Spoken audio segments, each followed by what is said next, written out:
जय हिंद दोस्तों, स्वागत है आपके अपने YouTube channel yes for study में। आज हम सब फिर एक नई वीडियो के साथ क्लास की शुरुआत करते हैं। आज की आपकी वीडियो आपके आने वाले सीटेट एग्ज़ाम के लिए मोस्ट इंपॉर्टेंट है। जैसा कि सीटेट एग्ज़ाम में सबसे इंपॉर्टेंट कोई स्टडी मटेरियल है तो वो होता है आपका प्रीवियस ईयर क्वेश्चन पेपर। इसलिए हम सब daily previous year question paper को सॉल्व कर रहे हैं। अब प्रीवियस ईयर इतना महत्वपूर्ण इसलिए होता है दोस्तों, पहले आपको हम यह बता देते हैं क्योंकि जो सीटेट का एग्ज़ाम होता है वह लैंग्वेज के बेस पर होता है। जिस बच्चे की तर्क शक्ति, सोचने की क्षमता तीव्र होती है, वह बच्चा सीटेट में उतना अच्छा स्कोर ला देता है। ऐसा तो है नहीं कि हम प्रीवियस ईयर क्वेश्चन पेपर को सॉल्व करेंगे सेम टू सेम वही पेपर हमको मिल जाएगा, ऐसा नहीं होता। हमको प्रीवियस ईयर सॉल्व करते समय इस चीज़ को समझना पड़ेगा कि क्वेश्चन किस प्रकार से घुमा फिरा के पूछ रहा है, क्वेश्चन की लैंग्वेज किस प्रकार से घुमा फिरा रहा है। सीटेट में 4 ऑप्शन दिए रहते हैं, आप 4 ऑप्शन पढ़ेंगे, लगेगा 4 के चारों सही हो सकते हैं, लेकिन सही तो सिर्फ एक ही होगा और सही वह होगा जो सबसे ज़्यादा सही होता है, वही आपका राइट आंसर होता है। आज ये पेपर हम सब सॉल्व करेंगे, वह पेपर आपका 21 जनवरी 2024 में जो आपका सीटेट एग्ज़ाम हुआ था, इसी दिन पेपर पूछा गया था। इसमें हम सब CDP EVS मैथ के 30 क्वेश्चन जो होते हैं उसको कवर कर चुके हैं। आज हम सब हिंदी के 30 क्वेश्चन को कवर करेंगे। कुछ बच्चे ऐसे होते हैं कि वो हिंदी पे फोकस ज़्यादा नहीं करते हैं, सोचते हैं चलिए हिंदी तो है, हिंदी बहुत सरल सब्जेक्ट है, इसको हम लास्ट में करेंगे।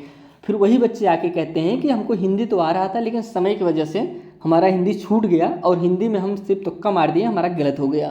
तो ऐसा आप ना करिए। अगर आपको लगता है कि हिंदी हमारी सरल है, हिंदी में हम 30 नंबर कर जाएंगे, तो सबसे पहले आप हिंदी को ही लगा दीजिए। लास्ट में उस सब्जेक्ट को चॉइस करिए जो सब्जेक्ट आपको कम आता रहे, जिसमें आपको तुक्का मारना रहे। तो हिंदी को अगर आप अच्छे से पढ़ लेंगे तो हिंदी के साथ साथ आपका संस्कृत भी तैयार हो जाएगा, क्योंकि दोनों का सिलेबस सेम है। इसमें भी गद्यांश पद्यांश से और पेडागोजी से क्वेश्चन पूछते हैं, उसमें भी सेम टॉपिक सेम सिलेबस है, जो गद्यांश पद्यांश और पेडागोजी से क्वेश्चन पूछे जाते हैं।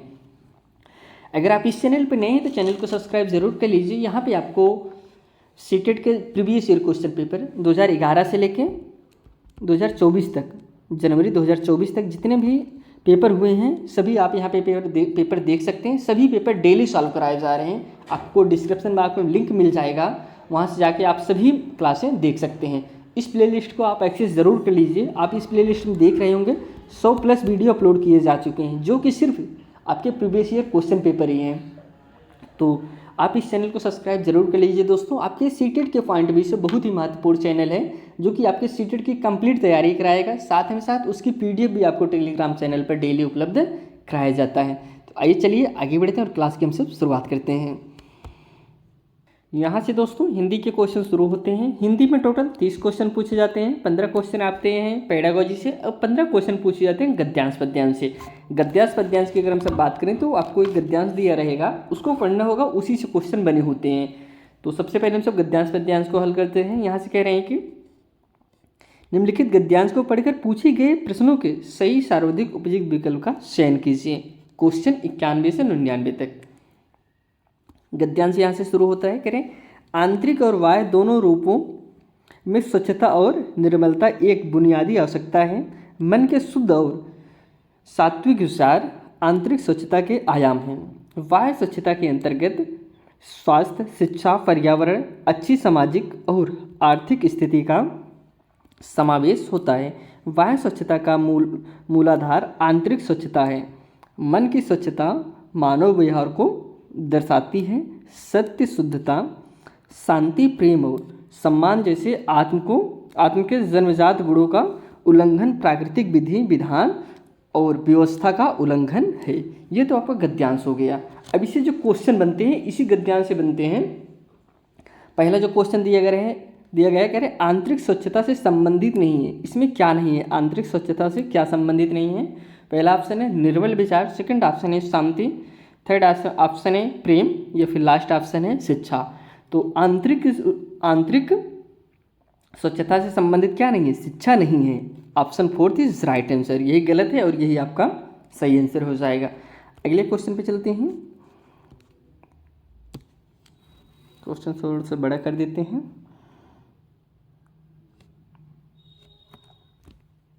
करिए, बुनियादी आवश्यकता है दोस्तों। बुनियादी आवश्यकता क्या क्या है? पहला ऑप्शन है बाहरी स्वच्छता और निर्मलता, सेकंड ऑप्शन है भीतरी स्वच्छता और निर्मलता, थर्ड ऑप्शन है बाहरी और भीतरी स्वच्छता और निर्मलता, या फिर लास्ट ऑप्शन है बाहरी और भीतरी स्वच्छता और शुद्ध विचार।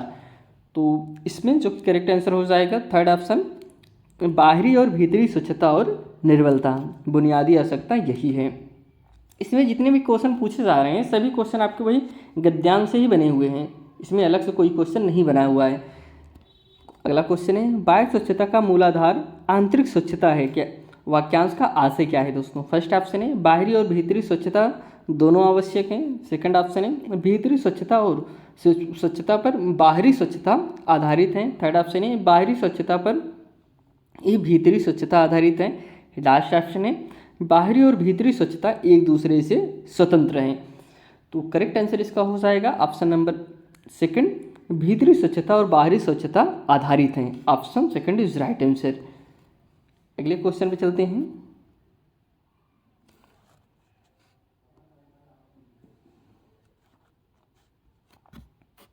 एक मिनट, कह रहे हैं विधान में इक प्रत्यय लगाने पर शब्द बनेगा। कौन सा प्रत्यय? विधान में जब हम इक प्रत्यय लगा देंगे कौन सा शब्द बनेगा? अब देखिए यहाँ पे आपको ग्रामर से एक क्वेश्चन मिल गया। ग्रामर के क्वेश्चन आपको अलग से सीटेड में नहीं देखने को मिलते हैं, जो गद्यांश पद्यांश दिया रहता है उसी में से हाईएस्ट 3-4 क्वेश्चन पूछे हैं। अभी तक 3-4 क्वेश्चन 5 क्वेश्चन से ज़्यादा नहीं पूछा गया है। आप मिनिमम 1-2 समझिए, और हाईएस्ट 5 क्वेश्चन से ज़्यादा ग्रामर के क्वेश्चन आपको नहीं मिलेंगे। कहीं कहीं 3 पे ही, 2 पे ही, 4 पे ही यही हो जाते हैं। तो एक प्रत्यय लगाएंगे कौन सा बनेगा? फर्स्ट ऑप्शन है विधानिक, सेकंड ऑप्शन है विधानिक, थर्ड ऑप्शन है वैधानिक, या फिर लास्ट ऑप्शन है वैधानिक। तो राइट आंसर इसका हो जाएगा ऑप्शन नंबर थर्ड, वैधानिक। जब हम इक प्रत्यय लगाएंगे क्या कौन सा बनेगा? वैधानिक। अगला क्वेश्चन है, निम्न में से किसमें विशेषण विशेष का संबंध नहीं है? विशेषण विशेष, पहला है बाह्य स्वच्छता, सेकंड है बुनियादी आवश्यकता, थर्ड है शिक्षा पर्यावरण, लास्ट है जन्मजात गुण। किसमें विशेषण विशेष का संबंध नहीं है? तो करेक्ट आंसर इसके में हो जाएगा शिक्षा और पर्यावरण, इसमें विशेषण विशेष का संबंध नहीं है। नेक्स्ट क्वेश्चन है, समूह से भिन्न शब्द है दोस्तों। समूह से कौन सा शब्द भिन्न है? पहला ऑप्शन है स्वच्छता, सेकंड ऑप्शन है निर्मलता, थर्ड ऑप्शन है सम्मान, लास्ट ऑप्शन है स्वच्छ। समूह से जो शब्द भिन्न है तो वह ऑप्शन स्वच्छ दोस्तों, ऑप्शन फोर्थ है। नेक्स्ट क्वेश्चन है, आंतरिक स्वच्छता से तात्पर्य है। आंतरिक स्वच्छता से क्या तात्पर्य है? फर्स्ट ऑप्शन है मन में कोमल भाव जगाना, सेकंड है मन के बुरे भावों को दूर करना, थर्ड ऑप्शन है मन की कल्पना को उड़ान देना, लास्ट ऑप्शन है मन की समस्त भावनाओं का दमन करना। आंतरिक स्वच्छता से तात्पर्य जो है तो राइट आंसर इसमें हो जाएगा मन के बुरे भावों को दूर करना। आंतरिक स्वच्छता तो वही होगा ना जब हम हमारे अंदर जो चीज़ है उसके बारे में बात कर रहे हैं। तो जो हमारे मन में बुरे भाव हैं उसको दूर करना ही आंतरिक स्वच्छता कहलाता है।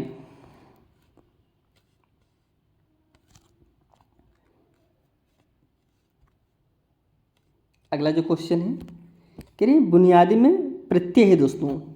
ग्रामर का सेकंड क्वेश्चन आप यहाँ पे देख सकते हैं। बुनियादी में प्रत्यय है, कौन सा प्रत्यय है? दी प्रत्यय है, यादी है, ई है, या फिर ई है। तो बुनियादी में जो प्रत्यय है वह ई प्रत्यय है।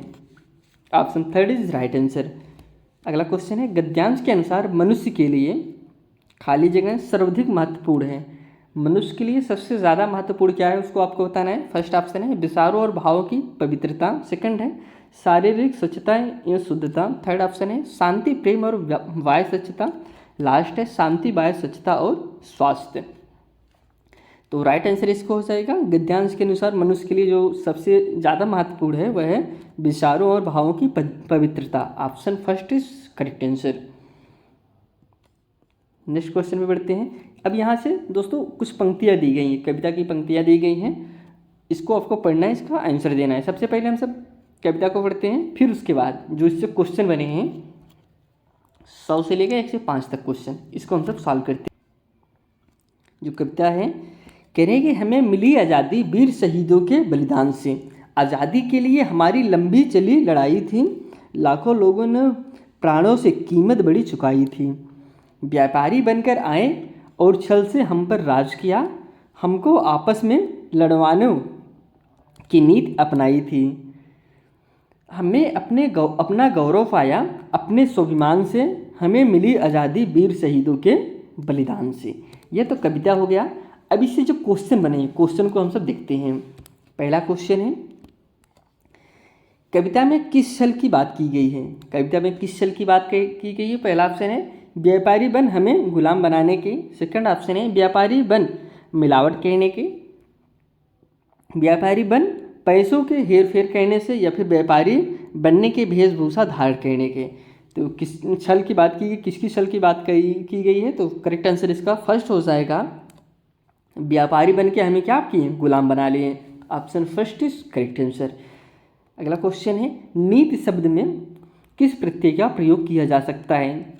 ग्रामर का तीसरा क्वेश्चन है, नीति शब्द में किस प्रत्यय का प्रयोग किया जा सकता है? फर्स्ट ऑप्शन है ता का, सेकंड ऑप्शन है ई का, या फिर थर्ड ऑप्शन है इक का, या फिर लास्ट ऑप्शन है ई का। नीति में हम प्रत्यय का प्रयोग कर सकते हैं, तो ऑप्शन नंबर इसमें थर्ड सही होगा, इक प्रत्यय का। नीति में किस प्रत्यय का प्रयोग किया जा सकता है? ऑप्शन नंबर थर्ड, इक प्रत्यय का। अगला जो क्वेश्चन है,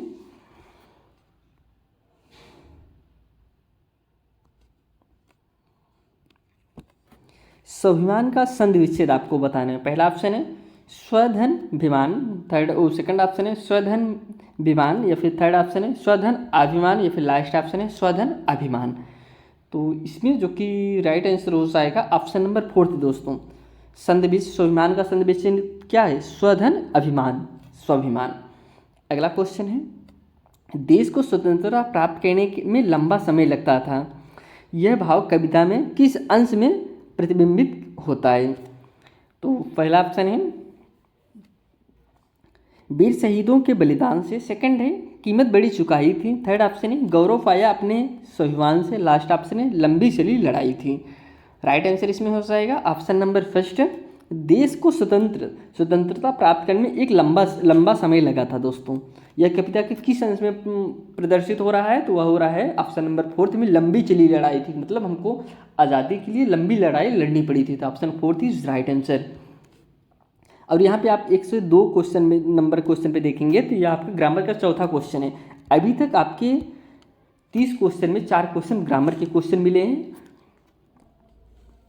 इसको देखने से आपका एक कंसेप्ट क्लियर हो जाएगा कि ग्रामर आपको कितना पढ़ना है। ऐसा नहीं कि ग्रामर में बहुत सारे टॉपिक हैं, आप हर टॉपिक को ग्रामर को पढ़ेंगे तो नहीं पढ़ पाएंगे, लेकिन आप 4 क्वेश्चन के लिए बेसिक ग्रामर का नॉलेज रख लेंगे, उससे 4 क्वेश्चन में आपका सही हो जाएगा। ग्रामर के लिए आपको बहुत ज़्यादा परेशान होने की नहीं ज़रूरी है कि हमको ग्रामर बहुत ज़्यादा पढ़ना है। ग्रामर से क्वेश्चन नहीं पूछे जाते हैं, ज़्यादा से ज़्यादा क्वेश्चन आपके पेडागोजी से आते हैं और आपके गद्यांश पद्यांश से आते हैं। आपको गद्यांश पद्यांश समझिए किस तरीके से हमको गद्यांश पद्यांश निकालना है। आप ज़्यादा फोकस उसके जो पेडागोजी है इस पर कीजिए। पेडागोजी आप तैयार कर लेंगे, 15 क्वेश्चन आपका संस्कृत का, 15 क्वेश्चन हिंदी का, दोनों को तैयार हो जाएगा, क्योंकि जो पेडागोजी है दोनों का सेम ही है। एक ऐसा टॉपिक नहीं है जो चेंज हो, बस ये आपका हिंदी में रहेगा और आपका संस्कृत में रहता है। तो वीडियो आपको अच्छा लग रहा है तो दोस्तों चैनल को सब्सक्राइब जरूर करिए। आपके एग्जाम के पॉइंट ऑफ व्यू से बहुत ही महत्वपूर्ण चैनल है और आपको कंप्लीट स्टडी मटेरियल उपलब्ध कराया जाएगा, वीडियो लेक्चर और PDF। अगला क्वेश्चन है देश की स्वतंत्रता के लिए, पहला ऑप्शन है शस्त्रों का निर्माण किया, सेकंड है अपने जीवन की आहुति दी, थर्ड ऑप्शन है वीरों की भर्ती की गई, लास्ट ऑप्शन है बहुत सारा धन दिया गया। जैसा कि कविता में कहा गया था कि देश की स्वतंत्रता के लिए अपने प्राणों का बलिदान किया था, तो ऑप्शन नंबर इसमें सेकंड सही होगा, अपने जीवन की आहुति दी थी। अगला क्वेश्चन है आज़ादी मिलने का श्रेय किसे दिया गया है? फर्स्ट ऑप्शन है वीरों की कूटनीति को, सेकंड ऑप्शन है वीरों के अस्त्र शस्त्रों को, थर्ड ऑप्शन है वीरों के बलिदान को, या फिर लास्ट ऑप्शन है व्यापारी वर्ग के सहयोग को। आज़ादी मिलने का जो सहयोग, आज़ादी मिलने का जो श्रेय दिया गया है वह दिया गया है किसको? वीरों के अस्त्र शस्त्र को दिया गया है, वीरों को दिया गया है। ऑप्शन नंबर इसमें एक मिनट सेकंड नहीं दोस्तों, थर्ड सही है, वीरों के बलिदान को दिया गया है। आज़ादी मिलने का श्रेय किसे दिया गया है? वीरों के बलिदान को दिया गया है, क्योंकि वो अपने प्राणों की आहुति देकर हम सबको आज़ादी दिलाए थे। यहाँ पे आज हम सब 15 क्वेश्चन कवर किए जो कि आपके गद्यांश पद्यांश से संबंधित है। इसमें आपके टोटल 4 क्वेश्चन ग्रामर के पूछे गए हैं, बाकी सारे क्वेश्चन आपके 11 क्वेश्चन आपके गद्यांश पद्यांश से संबंधित है। अब यहाँ से आपका शुरू होता है पेडागोजी शिक्षण। इसमें जो पहला क्वेश्चन है पेडागोजी का, निम्नलिखित वाक्य के संदर्भ में कौन सा कथन सही नहीं है? इसमें जो कथन सही नहीं है उसको आपको बताना है, जो ऑप्शन आपका गलत है। बच्चों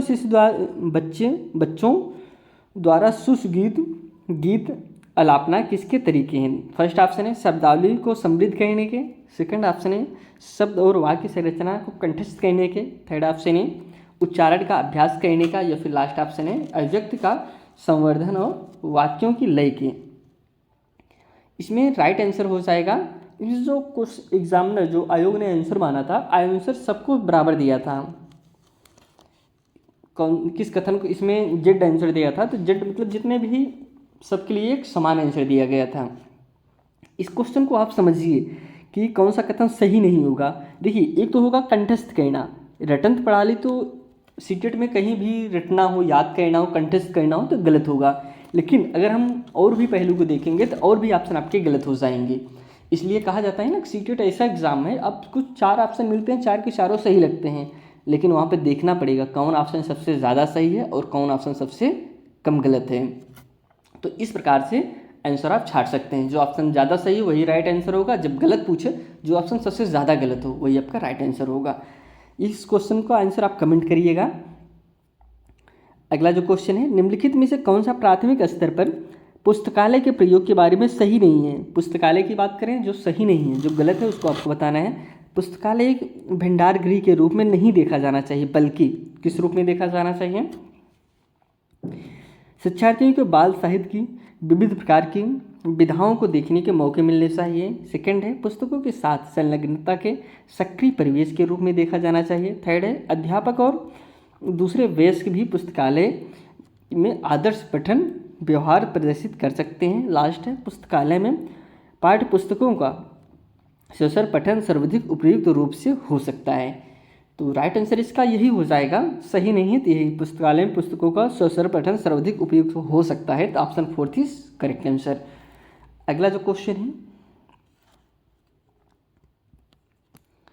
साक्षरता अर्जित करने के लिए किसमें निपुणता मास्टरी होना चाहिए? दोस्तों किसकी बात करें? साक्षरता की बात करें, आपको किसमें निपुणता होना चाहिए? पहला ऑप्शन है ध्वन्यात्मक जागरूकता और प्रवाह, सेकंड है दृश्य शब्दावली और प्रतिमानों की पहचान, थर्ड है डिकोडिंग और भाषा अवबोधन, या फिर लास्ट है सटीकता और ध्वन्यात्मक बोध। तो करेक्ट आंसर इसका हो जाएगा डिकोडिंग और भाषा अवबोधन। दोस्तों थर्ड ऑप्शन सही होगा। साक्षरता अर्जित करने के लिए आपको किस पे सबसे ज़्यादा निपुणता होनी चाहिए, किस पे कमांड होना चाहिए? तो ऑप्शन थर्ड डिकोडिंग और भाषा अवबोधन के। अगला जो क्वेश्चन है, निम्नलिखित में से कौन सा व्याकरण शिक्षण को शब्दावली निम्नलिखित में कौन सा व्याकरण शिक्षण को प्रभावशाली तरीके से पढ़ाने के बारे में सही नहीं है? दोस्तों इसमें गलत पूछा गया है कि आपको व्याकरण शिक्षण पढ़ाने का कौन सा तरीका सही नहीं है, उसको बता रहे हैं। पहला ऑप्शन है वास्तविक संप्रेषण प्रस्तुत करना, सेकंड है व्याकरण प्रासंगिक नियम प्रस्तुत करना, थर्ड है संप्रेषण के अभ्यास की अवसर देना, लास्ट है व्याकरण को उसके नियम कंठस्थ करके सिखाना।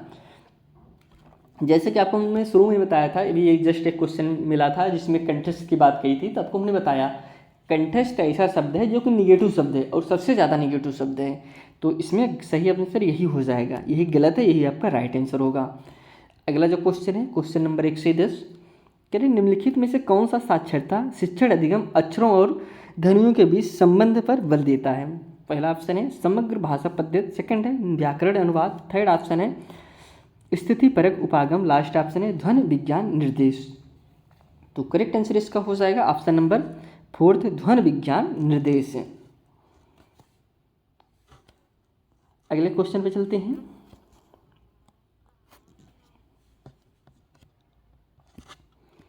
करें कक्षा 3 की अध्यापिका ने अपने शिक्षार्थियों से कहा कि वे अपने सहपाठियों से सकना शब्द के प्रयोग की योग्यता से संबंधित 5 प्रश्न पूछिए, जैसे कि क्या तुम तैर सकते हो, गतिविधि का यह प्रकार किस लिए है। कह रहे हैं कि एक अध्यापक थी, वह अपने बच्चों को कही कि अपने सहपाठियों से पूछिए सकना शब्द का प्रयोग, आप कैसे सकना शब्द का प्रयोग करते हैं। इस प्रकार से जब हम क्वेश्चन बच्चों से करते हैं वह किस पे बल देता है, किस पे जोर देता है, वह बच्चों को क्या सिखाना चाह रही है। पहला ऑप्शन है मौखिक प्रवाहाभ्यास कराना चाह रही है, सेकंड है नियंत्रित मौखिक अभ्यास, या फिर थर्ड ऑप्शन है स्वच्छंद बोलना, या फिर लास्ट ऑप्शन है निष्क्रिय श्रवण। इसमें किस पे बल दे रहा है? मौखिक प्रवाह अभ्यास पर बल दे रहा है कि आप जैसे मैं किसी बच्चे से पूछ ले, आप ऐसे शब्द बताइए जिसमें सकना आता हो, तो अब बालक सोचेगा इसमें किसका प्रवाह हो रहा है? मौखिक अभ्यास का प्रवाह हो रहा है, मौखिक प्रवाह हो रहा है, क्योंकि उसमें बालक सोचेगा, बोलेगा, इससे क्या होता है? मौखिक प्रवाह होता है। अगला जो क्वेश्चन है, कक्षा 3 की अध्यापिका अपनी कक्षा में पठन कोना सृजित करना चाहती है। बच्चों के लिए पुस्तकों का चयन करते समय निम्नलिखित में से किस प्रश्न को सबसे अधिक महत्वपूर्ण मानना चाहिए? कौन से प्रश्न को सबसे ज़्यादा महत्वपूर्ण मानना चाहिए? पहला ऑप्शन है, क्या इन पुस्तकों के लेखक जाने माने हैं? बाल साहित्य के माननीय लेखक हैं। सेकंड है, क्या पुस्तकें कक्षा के अधिकांश विद्यार्थियों के स्वतंत्र पठन स्तर के अनुसार लिखी गई हैं? थर्ड है, क्या पुस्तकें तीसरी कक्षा के पठन पाठचर्या के लक्ष्य को संबोधित करने में मदद करेंगी? लास्ट है, क्या ये पुस्तकें एक से अधिक निर्देशात्मक प्रशासन में प्रयोग के लिए उपयुक्त हैं? तो करेक्ट आंसर इसका फर्स्ट ही हो जाएगा, क्या इन पुस्तकों के लेखक जाने माने हैं? बाल साहित्य के माननीय लेखक हैं। Option first is correct answer. हम सब नेक्स्ट क्वेश्चन पे बढ़ते हैं। कौन सा उपागम विधि शिक्षार्थी की जीवन की वास्तविक परिस्थितियों में भाषा प्रयोग के मुख्य लक्ष्य से संबंधित है? पहला है प्राकृतिक उपागम, सेकंड है संप्रेषणात्मक उपागम, थर्ड है प्रत्यक्ष विधि, या फिर लास्ट है श्रव्य भाषिक विधि। इसमें जो कि करेक्ट आंसर हो जाएगा संप्रेषणात्मक उपागम। दोस्तों इसमें जो बात कर रहे हैं कौन सा विधि है? उपागम विधि है शिक्षार्थी के जीवन की वास्तविक परिस्थितियों में भाषा प्रयोग, किसकी बात करें दोस्तों? भाषा प्रयोग की बात करें, मुख्य लक्ष्य से संबंधित है। तो भाषा का प्रयोग हम किस में करते हैं? जब हम संप्रेषण करते हैं, जब हम किसी से बात करते हैं, उसी में तो हम भाषा का प्रयोग करते हैं। इसलिए आपका ऑप्शन सेकंड सही होगा। Second is right answer. अब श्रव्य भाषिक विधि वह होता है, श्रव्य मतलब सुनना, जब हम सुने वह आपका श्रव्य होता है। दृश्य मतलब होता है जो हम देखें। एक होता है श्रव्य, एक होता है दृश्य, एक होता है श्रव्य और दृश्य। श्रव्य दृश्य वो होता है जब हम देखते भी रहें सुनते भी रहें। जो सबसे महत्वपूर्ण है विधि वह होता है आपका श्रव्य और दृश्य विधि। जब हम कोई चीज़ देखते भी रहें और सुनते भी रहें, उसके बारे में हम बहुत जल्दी सीखते हैं। नेक्स्ट क्वेश्चन पे चलते हैं। एक अध्यापक ने शिक्षार्थियों के अपने सहपाठियों से अपनी अभ्यास पुस्तकों की अदला बदली कर जांचने के लिए कहा। इस कार्य का उद्देश्य क्या है? पहला ऑप्शन है विस्तृत पठन का अभ्यास करवाना, सेकंड है नई शब्दावली के प्रयोग का अभ्यास करवाना, थर्ड ऑप्शन है संरचनाओं का नियंत्रित अभ्यास करवाना, लास्ट है सहपाठी के काम की जांच के कौशल विकसित करना। तो करेक्ट आंसर इसका हो जाएगा ऑप्शन नंबर 4 सही होगा। सहपाठी की काम की जांच के कौशल विकसित करना ही आपका राइट आंसर होगा। Option 4 is correct answer. Next question है क्वेश्चन नंबर 1 से 15। बुनियादी चरण की अवस्था वाले बच्चे अधिगम में तब कहीं अधिक संलग्न होते हैं जब खाली जगह हैं, वे अध्यापक के पीछे पीछे गीत गाते हैं, सेकंड है वे सभी इंद्रियों का प्रयोग करते हैं और अपने हाथों का सक्रिय प्रयोग करते हैं, थर्ड है वे अपने कापी में अक्षरों की बार बार ट्रेसिंग करते हैं या बार बार लिखते हैं, या फिर लास्ट ऑप्शन है मुख्य केंद्र सिर्फ सूक्ष्म गत्यात्मक कौशल के विकास पर होता है। राइट आंसर इसमें हो जाएगा सेकंड, वे सभी इंद्रियों का प्रयोग करते हैं। इसमें जो क्वेश्चन पूछ रहे हैं कह रहे हैं बुनियादी चरण की अवस्था वाले बच्चे अधिगम तब कहीं अधिक संलग्न होते हैं जब वो सबसे ज़्यादा कब सीखेंगे? जब वे सभी इंद्रियों का प्रयोग करते हैं, सभी इंद्रियों का प्रयोग करते हैं और अपने हाथों का सक्रिय रूप से प्रयोग करते हैं। Option second is correct answer. Next question पे बढ़ते हैं।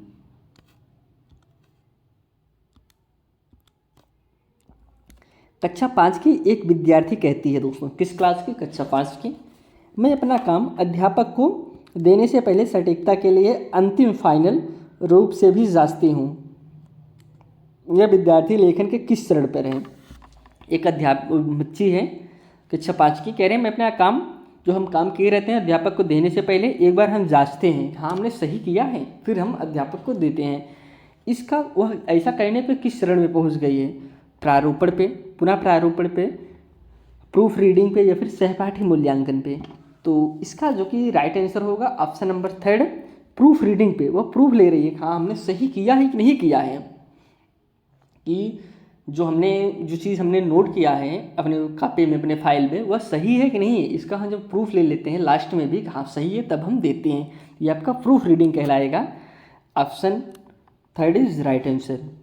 अगले क्वेश्चन में बढ़ते हैं। कौन सा उपागम विधि बच्चों के भाषा की कक्षा में उनकी सहजता भाषा मातृभाषा का प्रयोग करने के लिए प्रोत्साहित नहीं करता? इसमें नहीं की बात कर रहे हैं, जो ऑप्शन गलत हो वही आपका राइट होगा।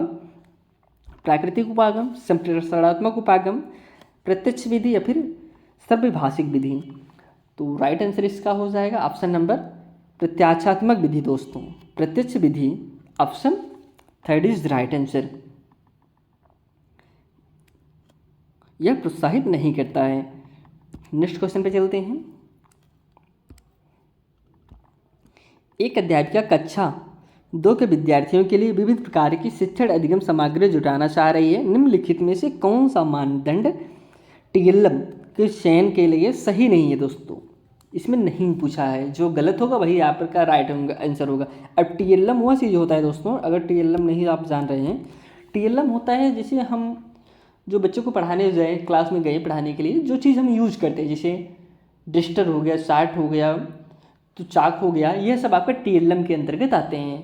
तो यह टीएलएम होता है। पहला ऑप्शन है चयनित सामग्री इस आयु समूह के बच्चों के प्रयोग के लिए आकर्षक और सुरक्षित होनी चाहिए। सेकंड है चयनित सामग्री ऐसी हो जो बच्चों को जिज्ञासा के साथ खोजबीन और प्रयोग करने में पर्याप्त अवसर दें। थर्ड है चयनित सामग्री अधिमानत स्थानीय रूप से निर्मित या स्थानीय रूप से उपलब्ध हो, जिससे आसानी से बदला जा सके।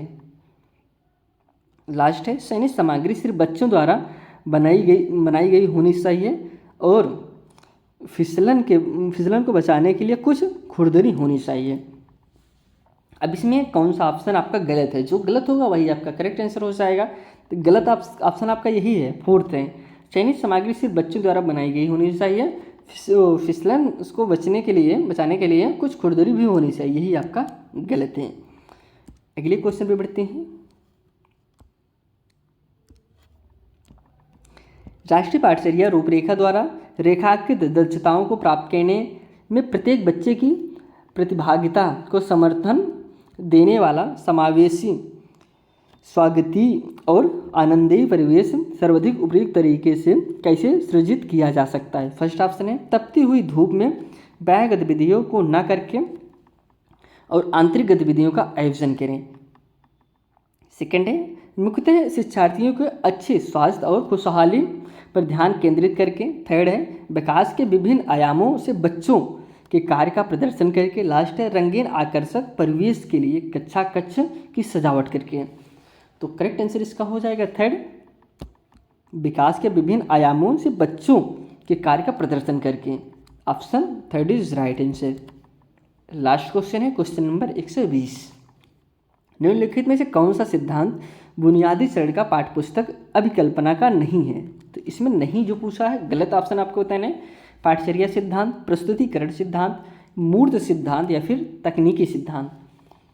कौन सा सिद्धांत नहीं होना चाहिए? ऑप्शन इसमें सही होगा थर्ड, मूर्त सिद्धांत। Option third is right answer. यहाँ पे आज हम सब दोस्तों 30 क्वेश्चन को कवर किए, जो कि आपके हिंदी के 30 क्वेश्चन थे और आपके सीटीटी के एग्जाम के पॉइंट ऑफ व्यू से बहुत ही महत्वपूर्ण क्वेश्चन थे, क्योंकि आपके प्रीवियस ईयर क्वेश्चन पेपर थे। आज ये क्लास यहीं समाप्त करते हैं। आपसे कल हम फिर एक नए वीडियो में मिलते हैं दोस्तों, तब तक के लिए धन्यवाद।